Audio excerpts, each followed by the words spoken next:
Concert ka? Oh, marami hindi makapaniwala, no? Diba?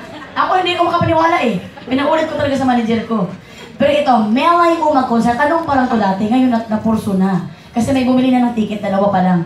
Melay mo mag-concert sa September 18 na po sa Teatrino Green Hills with my special guest, Alora Sasam. Kababayan ko yan from Mindanao.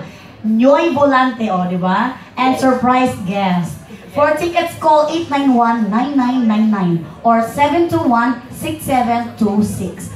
You may also log in at www.ticketworld.com.ph.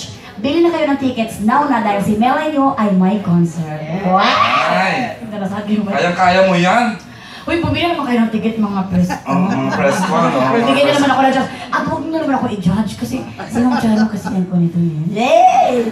Eh, Kurt, hindi naman to concert na talagang singing-singing. Kumbaga, may pagka-comedy. Kung gusto nyo pumasok sa buhay ko, bumili kayo ng ticket. Yan, papasok kayo dyan.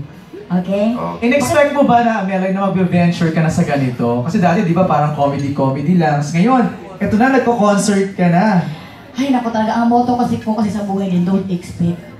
So ngayon, hindi ko talaga in-expect. Kaya ito, nagkaroon ako ng concert. Actually, natakot talaga ako, Sir MJ, na magkaroon ako ng concert. Natakot ako kasi hindi yan. Basta-basta dapat singer. Baka may magalit na naman, mag-tweet na naman. Nagpuan. Hindi mga singer, nag-tweet. Nag-concert, di ba? Pero parang gusto ko nga sa kuan na ng gymnasium. Or sa kuan na lang sa covered court.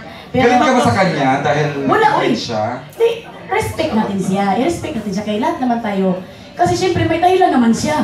Alam, ang singer good siya tapos parang i-focus dapat natin siya sa singer pero baka hindi din siya nagpe-pray. Sorry. Kasi tayo nagpe-pray. Over din ang prayer natin kaya nabigyan siguro tayo naman siya. Basta, pero ang galing na singer talaga ni Kuan. I-respect natin siya kaya talagang meron naman siya karapatang magsabi ng ganun. Kung ako ang magsabi ng ganun, wala akong karapatan, dapat i-bash ko talaga ako.